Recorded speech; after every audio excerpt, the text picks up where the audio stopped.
Right, hello everyone. Welcome to CSCI 4850-5850 lecture on deep learning for Flip Friday. Let's go ahead and just dive into this material a bit and see what we're getting to here.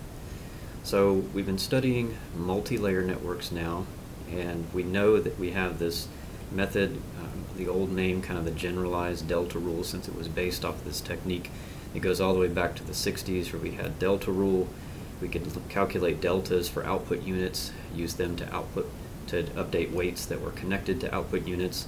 That was then generalized to also work with hidden units. So you calculate deltas for hidden units. We can back propagate those to be able to obtain those deltas and use those to update weights deeper in the network. So the name for that technique then was typically called error backpropagation. But this other term, generalized delta rule, is also something that was used from time to time.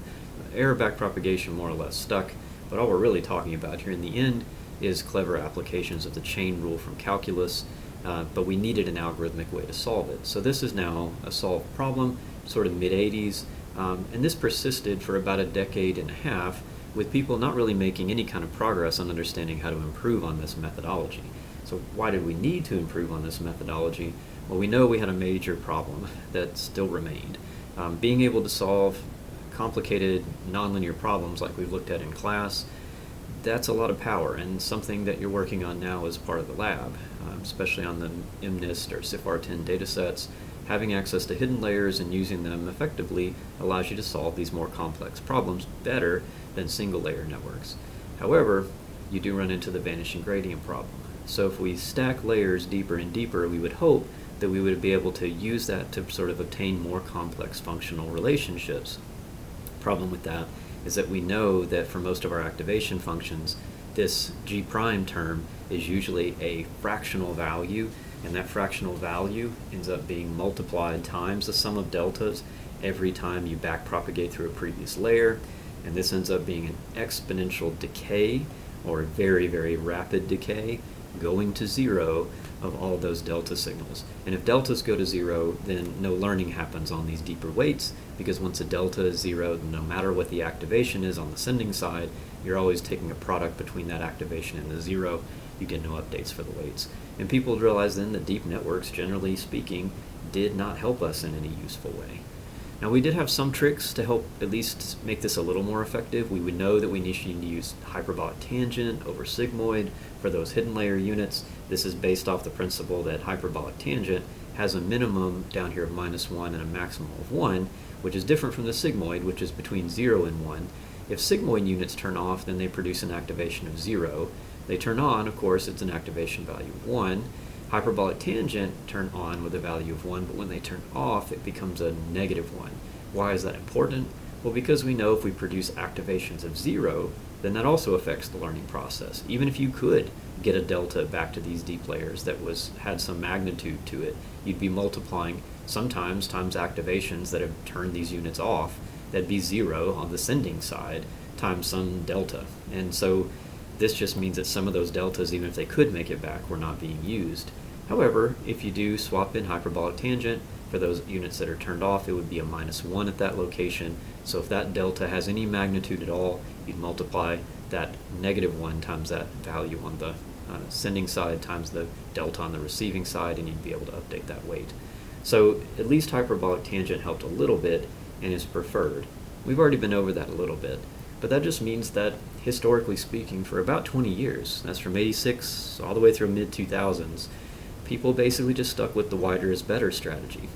If we can't get the learning algorithm to really tune those deeper weights, there's no reason to use those resources or try to make a deep network.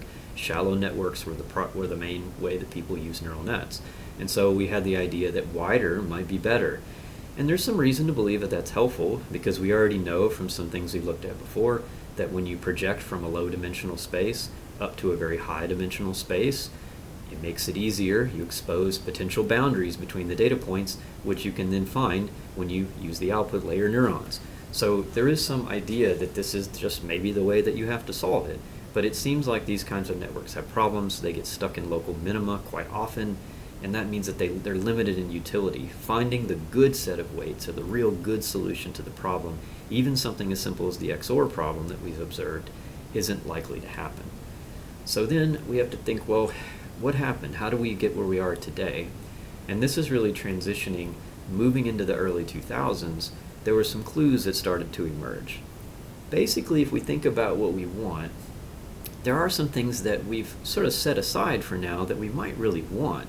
So we know, for example, we must have nonlinearity in the hidden units, right? Those activation functions here, like hyperbolic tangent, have to be used because they have that nonlinear function, right? They're not straight lines. And that's necessary if you want to be able to have the proof hold that this can represent your function. If you used a linear activation function here, then this would just be a linear combination of a linear combination. You might as well just have a single layer network. So we know we need that non-linearity in those hidden layer activations if we're going to learn something useful. That's right. But typical nonlinear activation functions, they squash the gradient. They're actually to blame for the vanishing gradient problem, because that G prime net, that's the derivative with respect to the weights of those functions. We know that at best, right? Sorry, the derivative with respect to the net input. I gotta be careful there. But we know that those particular functions only have just small positive values for any point in those derivatives. So the very thing that we need to be able to make this network function properly, this nonlinearity, is immediately hindered by the derivative itself, which is part of the chain rule. We know that we have to keep that. So you have this sort of thing where we need these nonlinear activation functions, but they squash the gradient. On the flip side, linear units produce strong gradients. So I didn't mention that, right? Because I'm thinking, well, linear combination of linear combination. If I use a linear activation function for these units, it means that I'm really not gaining any of that nonlinear power. It's still just forming a single hyperplane in the end. Yes, that's true, but also, because of the fact that you'd be using a linear activation function is really simple. It's just f of x is equal to x. And that means that f prime of x, that's going to be equal to 1, right? Its derivative is 1. So that means that if we think about that, if we plugged that into our learning equation, that would be setting all these g primes to 1. Okay, well now that changes the picture a bit, right? It means that if we do get a delta as it's back propagated, you'd be taking that weighted sum and just multiplying it times 1 to form the delta for that previous layer. And then those deltas would get summed up to produce the deltas for the previous layer, and they get multiplied times 1. If we were using linear activation functions, the deltas do not vanish. There is no vanishing gradient problem for linear units.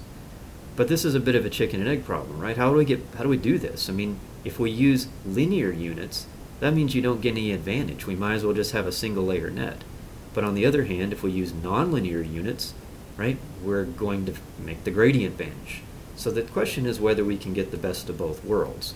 So there were some thoughts put into this, and as usual, as neural networks researchers, we needed to get some inspiration from the brain. Okay, so we'll go there next.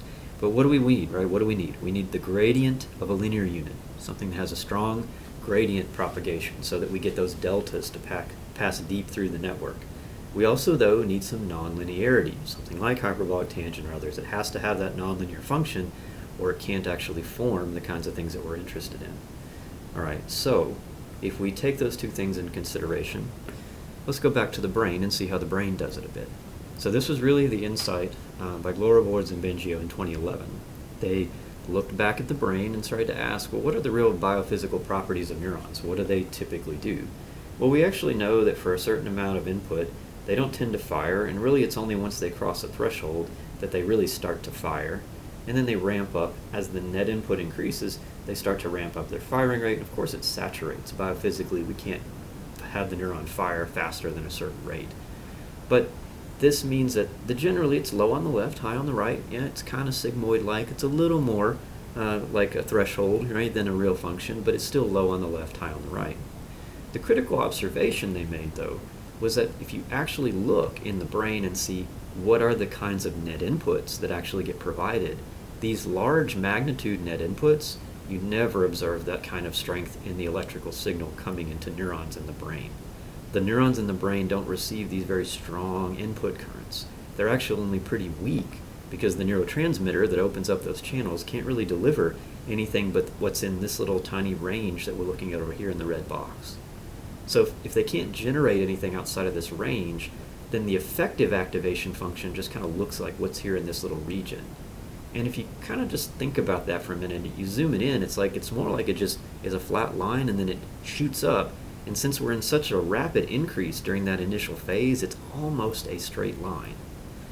And if you think about that, this would be the kind of activation function that would kind of mimic that. Up until a certain point, the neuron is just off.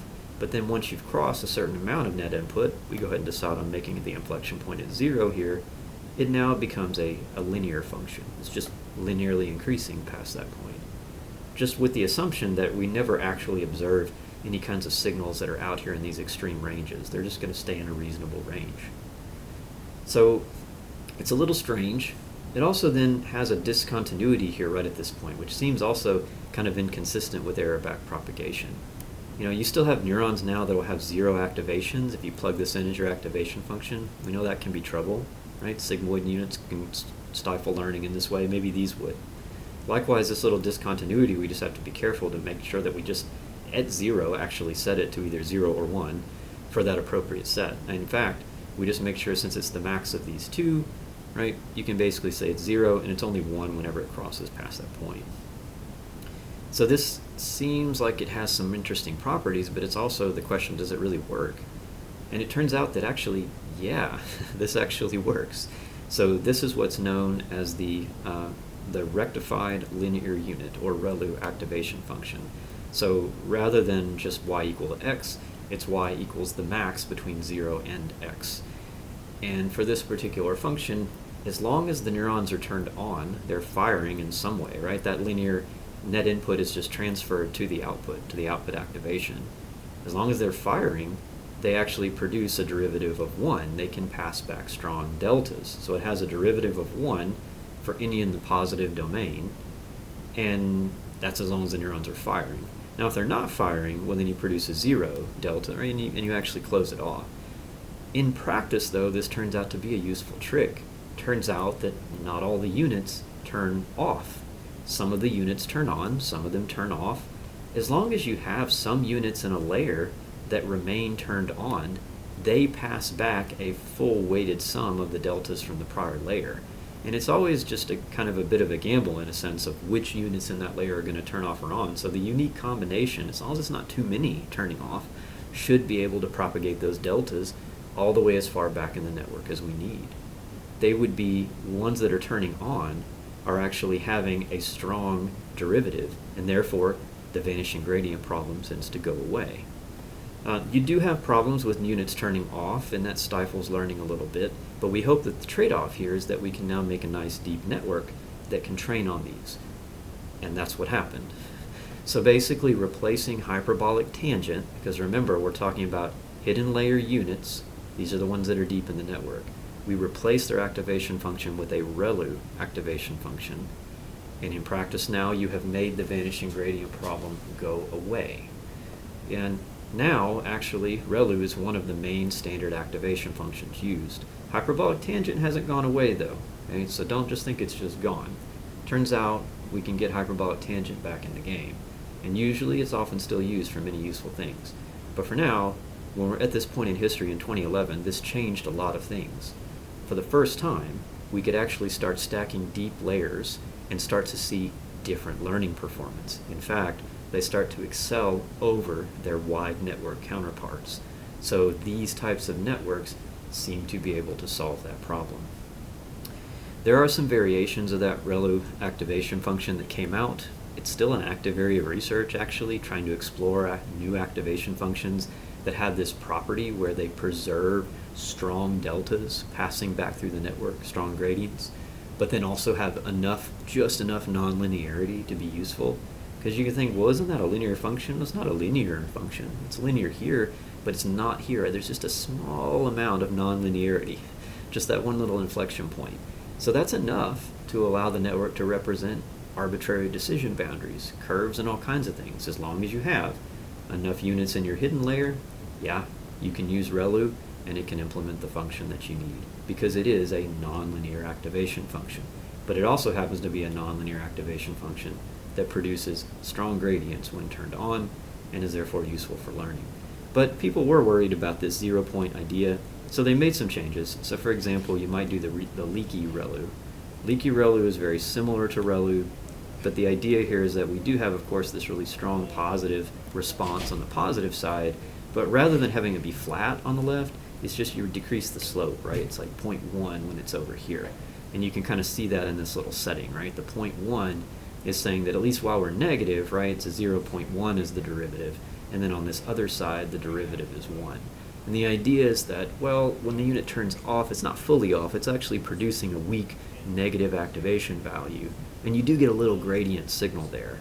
And that's important because when you're setting up these kinds of networks, you don't want necessarily to throw the gradient away altogether. And it might be important that neurons that you've turned off at some point need to turn back on, and the only way you can really accomplish that is if they have at least a little bit of signal that they're getting from this negative side, so that they can kind of be pushed back into the positive range. So people experiment with leaky ReLU, and in some cases we'll have certain learning, certain tasks that we really actually need this property. But in practice, there are others that can also do something similar. Parametric ReLU is just taking a little parameter here rather than being a fixed 0.1. It has an alpha value you can set, so you can set it to 0.3 or 0.5. Maybe for your problem you need a little bit of different gradient flow for your particular problem, so you can set it. And there are a couple other variants, exponential and scaled versions of these. These all have different little hyperparameters that you set to them to make them behave a little differently, and sometimes they perform a little better in practice than regular ReLU. In practice, though, leaky ReLU is still often really used quite often. Some of these others, not so much. They've fallen by the wayside because they've been replaced by a couple of others that have come out more recently. So here in green is the exponential linear unit, right? So this is this equation here. And so I said this is one that's not used very much anymore, right? But it has this nice property that it's fairly linear on this right side, and it just has this sort of slow, steady decay on the left, right? Rather than a straight line. So you can clearly see that it's a nonlinear function, but you also have this weakening gradient as you flow out this way, never quite getting to 0, right? Always being a little bit out here. This is sort of what was preferred for a little while, but then people developed what's called the Gaussian exponential linear unit, and then also CLU, right? So these are two variants that do about the same kind of thing. So what do? Well, notice that you're convolving this ELU with a Gaussian activation function. So it takes and produces this blue line. So you can see how it sort of looks like the linear unit, right? It's a little bit different. There's a little bit more of like a curve to it on this right side, but still generally positive, lots of strong gradients, increasing with the activation. Looks a lot like the green function. And also regular ReLU for that matter. But on the left side, you'll notice how the blue curve dips down, similar to how the green one does, which we need to have those extra gradients for units that have turned off.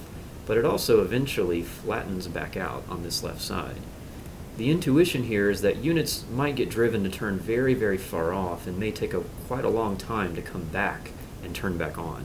But with this additional convolution with a Gaussian activation function, and that's kind of all done down here in the math, it ends up being that if the neuron decides to turn off, it'll kind of settle right into this pocket, and then it really can't go back this direction anymore. It really is forced to kind of retain this little state right here.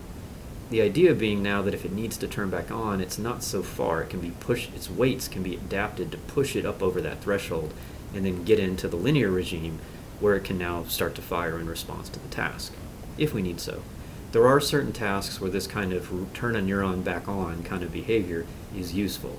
We're not there yet, but later in the semester we'll see where this comes about, where certain phases in the learning process you may shut them down but realize you need them later, and so things like this. But these kinds of activation functions like GELU, you might see them show up. CLU is similar. It's just formulated using the logistic sigmoid. So this sigma of x is actually the full logistic sigmoid expression. So if you just take x times sigmoid of x, you get CLU. And it has a very similar type of curve to the GELU function, right? It has this idea of having this little flat region where the neuron will turn off to a degree, but kind of wait around in that space until maybe it's needed to turn on again and the weights push it back on. But in this case, you have this kind of extra flexibility of not letting the neuron get very, very turned off very strongly, which these other various methods like leaky ReLU and exponential leaky ReLU could sometimes do. So some modifications, okay? So in practice, though, most people stick with ReLU, sometimes leaky ReLU, and then you'll use GeLU or CeLU in practice too. It's still an active area of research. These are just different activation functions that give you this additional property of allowing you to do deep learning when you stack multiple layers. So that's the point. They are now our new kind of hidden layer activations. Now with this being said, these types of activation functions are still widely used, but after 2011 there was some additional work that got done to really try to solve the deep learning problem. That is the vanishing gradient problem that we had from before, but really in an even more effective way. Now we're not really to the types of architectures where this is discovered, so I'm sort of taking a discovery that's from the future, kind of 2014-ish, and I'm sort of telling you about it, even though it wasn't really used this way until right after it had already come out. But this is like a real solution to the problem. More than just swapping out an activation function, there was another type of architecture that came out just a few years later, 2014, that helped make this thing really happen, where deep learning was essentially solved, and the vanishing gradient problem is no more. This comes about by what we call a deep residual architecture. So, in a deep residual architecture, the whole idea is we keep this idea in mind that linear preserves deltas. Nonlinear squashes deltas. We need both linear and nonlinear to be able to make this work. And normally those activation functions like ReLU and GeLU and Swish, CeLU, these are trying to find a combination and just pack it into the neural units. But this idea of a residual architecture allows us to use standard neural components and recombine them so that we get these two effects, a linear and a nonlinear effect simultaneously, so that we get the best of both worlds. So if you're looking at this graph here, this is kind of a flow of a network that would be several layers deep. So we have an input. This is for like the iris data set. We plug in vectors of length 4. Maybe we have now a hidden layer. So we produce a linear adaptation. We project it up to 20 units, right? So it's in a 20-dimensional space. Now once we're there, we do a clever trick. We'll just apply an additional linear transform right on top of that. That's the same size. So that's a 20 to 20. So this layer was 20 units that are linear units. That's all we're doing here. But here you have now a second layer of units that follows that's 20 and then has a nonlinear activation function, in particular hyperbolic tangent. So this is a typical, hidden layer architecture. Transforms and using net input and then uses the nonlinear activation function. And then that information flows here. This is just a placeholder for now, right? I'll get back to it. It's an add operation, but just think of it as a placeholder right now. Pass that tensor to the next layer, right? There's a linear transform followed by the hyperbolic tangent. Again, this is a typical hidden layer type architecture. And then we pass it finally to the output layer, which squeezes it down to our 3 outputs that we need to predict which species of iris we're working with. But this whole top part of the diagram is like flowing through a nonlinear, and it's the typical kind of architectural changes. But you can see that I have these additional arrows now that are added in. These arrows are what we call skip connections, or allow for us to form what's called a residual architecture. So these skip connections connect around those nonlinear transforming layers. So what we have is this first initial linear projection into a high-dimensional space. Because we're going into a high-dimensional space, we're not going to lose any information. It's not like PCA where you're projecting down linearly. You're projecting up linearly. You don't lose anything, you just potentially gain some space. So going from 4 to 20, you really just made the space bigger. Now we're working in a bigger space. Now what we'll do is, of course, nonlinearly transform that information along this pathway. But what we also do is just take that same information and just add it to the output of that nonlinear transformation. Why is that useful? What would this possibly buy us? Well, whenever you add 2 vectors together, vector addition, that is a linear operation. Multiplication, addition, as long as those vector sizes agree, those are linear operations. So that means you're taking this and applying this nonlinear transform to it, but then you're linearly combining it together with that nonlinearly transformed information. Okay, so bear with me. Now once you have that, you'll pass it through here and nonlinearly transform that. And then you will take that thing and take it over and add it over here. So you linearly combine it, again, just using a simple vector addition. This one had a vector of length 20. This is a vector of length 20. You add those two vectors together, and that produces a new vector that's length 20. But all you did was combine them linearly. Addition is a linear operation. So when you do that, you now have this interesting feature in the net, right? These particular operations are linear along this pathway, which means that deltas, errors that get propagated backwards, the gradients, those can be passed linearly through those skip connections deep back into the network. It seems a little strange because aren't they being added to these nonlinear things? Yes, they are, but just the same way that a derivative of a sum is the sum of the derivatives, these things decompose quite easily from one another. You're just adding those together, producing those sums, just passes them right back, which means that even the deepest layers, even the deepest nonlinear transforms, no matter how deep you stack this residual architecture, will have access to some kind of delta information that's been passed all the way from the deepest parts of the net. Likewise, these nonlinear components, interestingly, also get a benefit. These nonlinear transformations can also then skip around certain other nonlinear transformations. So if they do some useful subtask that might be useful for some other layer down the line, that information kind of gets preserved along the linear transforming path, which just adds it in. The basic idea here, and the reason why we call it residual, is because these are just linear transforms, right, moving along through here. And then what we have is what we call a nonlinear residual that's being added to that vector. So this vector here is being added to a nonlinear residual that you're adding onto it. And this comes from the statistics literature, right? You have residual amounts. So when you're doing a regression problem, for example, and you solve it and you have like a bunch of data and you passed a line through it, so let's see if I can get some points here, right? You have all these points and you passed a line through it. You're calculating residuals, right? The extra amount that these points lie off of the line is like what's not accounted for by the line itself. It's kind of like you have this linear operation, right, doing some amount of work, and you have this nonlinear residual that actually accounts for all the little variations and such around it that are maybe very important for tracking your particular task. So this idea is that you have a deep residual architecture is because you have these linear additional operations which pass back strong deltas, right? They keep the deltas flowing all the way from the beginning, but then you have these nonlinear transforms which could squash the gradient, right? But because you have the skip connections, you don't have to worry about that, but they can just be added in as nonlinear transforms on top of those particular features. It's a bit of a heavy thing to think about in your head because it's kind of mysterious how this kind of architecture really works, but I hope that you can kind of see that it preserves both methods. There are important nonlinear transformations which we need to solve complex problems, but there are also gradient preserving linear transformations that allow us to pass error signals, deltas, all the way back so that we can always make sure that we can update weights regardless of where we are in the network.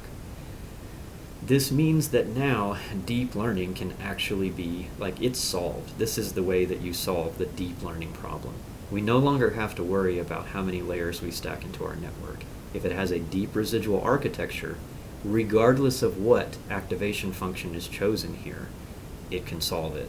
So you'll notice in this network I put in hyperbolic tangent. I didn't put in ReLU or Swish or any of these others. It doesn't per se really matter because at this point these nonlinear transformations are of course skipped around by these skip connections. Deltas are not squashed because the deltas can flow around that layer back to previous layers. So it's not stopping the gradient flow. It is, however, producing nonlinear transforms, and maybe certain transformations made by GeLU, Swish, or ReLU could be more useful than hyperbolic tangent, but there was sort of a resurgence in hyperbolic tangent as soon as the residual architecture was discovered, because everyone was thinking we had to use these kinds of neural units now to do deep learning, but then just a few years later, residual architectures were discovered. Turns out you don't. As long as you have this nonlinear capability, you've captured what you needed. So this gives the architecture a lot of flexibility to accommodate, again, lots of types of activation functions and really makes it very flexible. There are also interesting ways that you can construct these kinds of architectures. So I'm looking at a UNet architecture we call on the bottom, and we'll get into this a little bit later. There are certain tasks for which your input size and your output size are actually the same thing. So some examples of these kinds of tasks are things we'll study later. So you could, for example, have an image that you feed in, and then the idea is to have an output image that corresponds with that. So then the input shape is an image, the output shape is an image, you're just transforming the image. So one example of a transformation can be kind of fun is maybe you feed in an image of a horse, but you want everything that comes out to look like a zebra. So you could have a herd of horses over here, pass it through the network, and it should transform or turn it into corresponding, right, zebras. So that where there was a horse before, there's a zebra, and so on. So it's able to actually modify that input and produce a new output that's still of the same data type. So for that, you would use something like a UNet architecture. What that means is that the shapes have to be corresponding on the far reaches, and then as you kind of move through here, you're sort of collapsing or forming more and more restricted layers, kind of shrinking down the hidden layers to compress information together, and then they expand back out again until they match the original shapes of the image. Now, I'm not asking you to know a lot about this for now, I'm just pointing out that it opened up for clever types of residual architectures to solve interesting tasks that, and oftentimes in very important ways. If it wasn't for this UNet architecture, some of these tasks would be extremely difficult to solve. But you have this sort of big skip connection, right, that skips from the initial transformation all the way to the end, so that what you get is this very large nonlinear transforming residual that gets added on top of that to do the adjustment to make the zebras. So what is that nonlinear adjustment? Well, it's also broken up into layers of linearly skipped nonlinear transformations.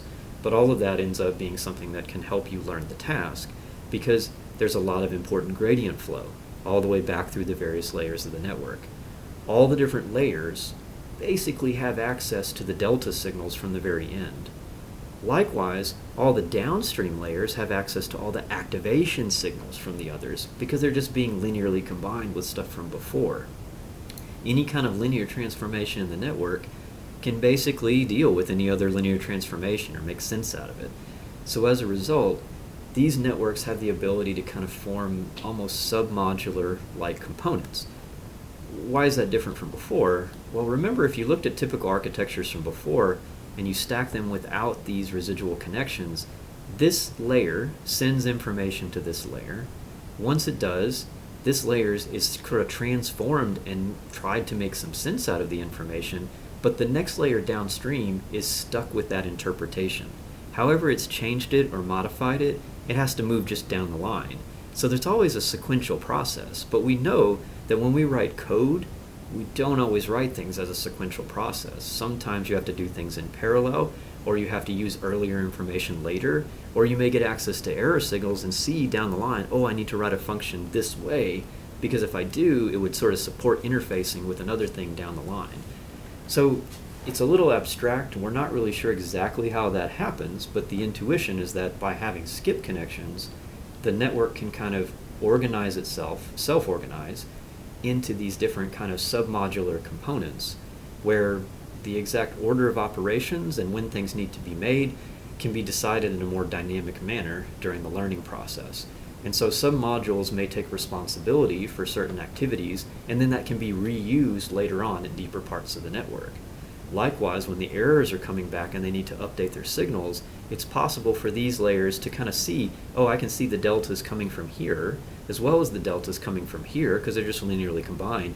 So I can make sure whatever transforms that I make as me at this layer with my deltas doesn't interfere with anything that this downstream layer is trying to do. They don't fight with each other as much. And right now, this is critically why we were getting stuck in so many local minima on our previous architectures. When you just have one wide hidden layer, then basically all these units are fighting with each other to solve different parts of the task and decide who's going to solve those different parts of the task at the same time. And we often end up just narrowing down on quick solutions that solve the problem, maybe not in the way we need it to.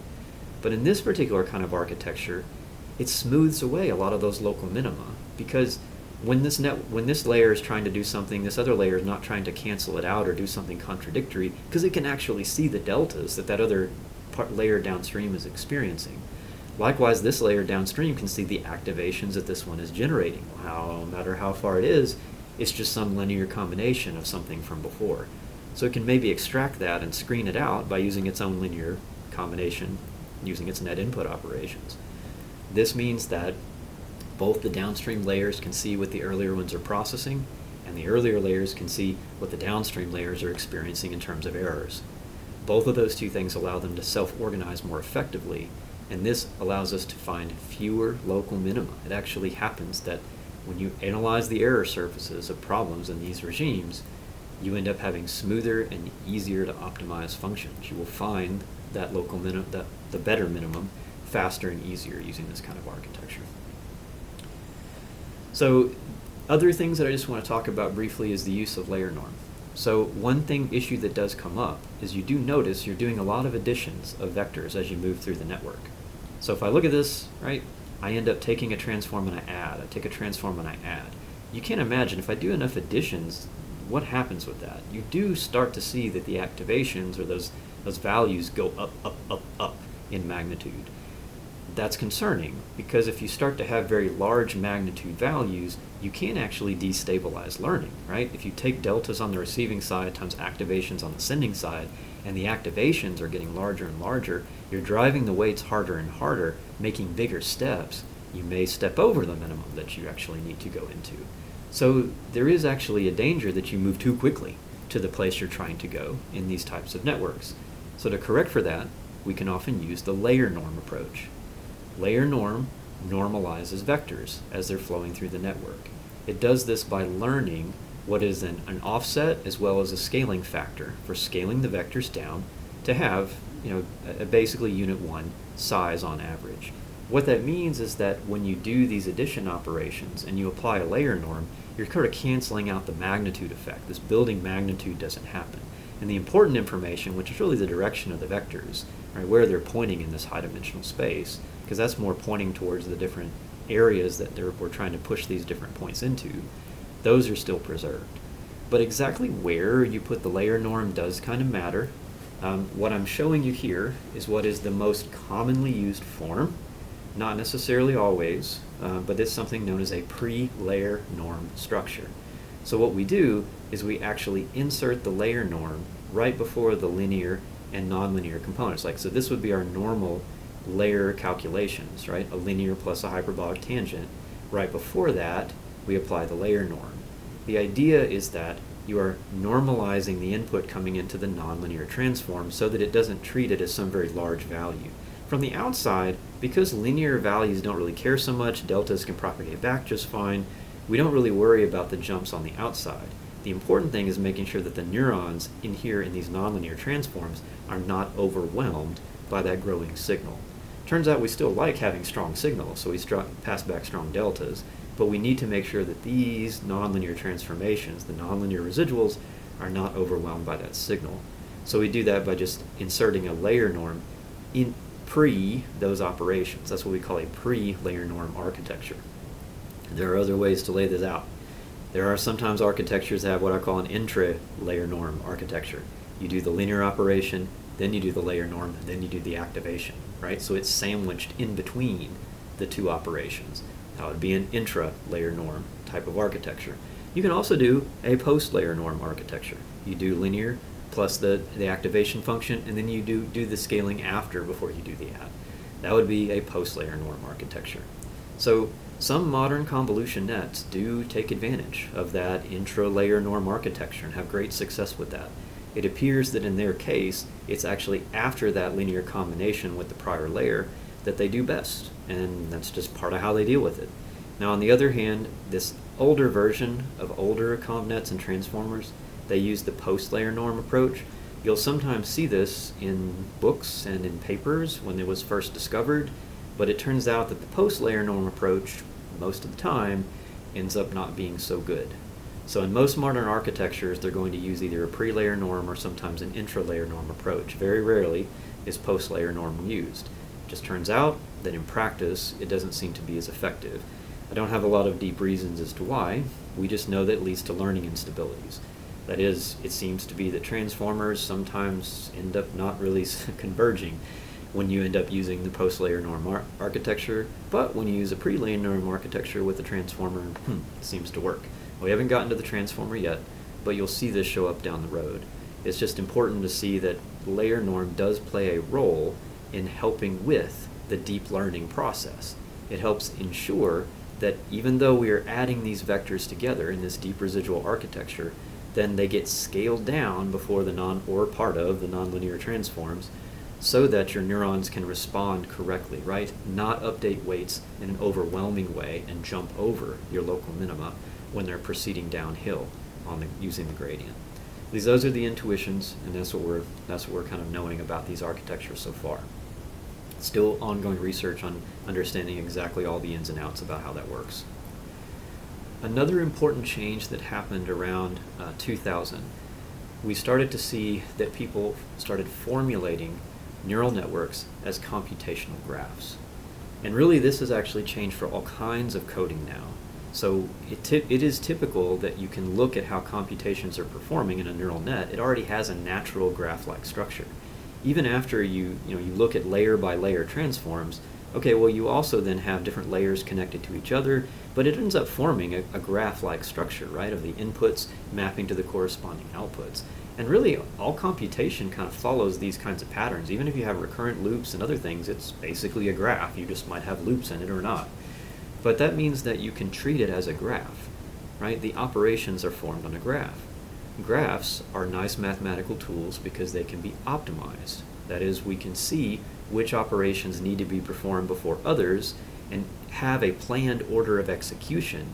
And we can actually optimize that execution order because the graph gives us all the clues that we need to know what needs to be done before what. So why is this a big deal? Well, we need to perform these operations very efficiently. The only way to perform them efficiently is by using them in parallel when and if possible.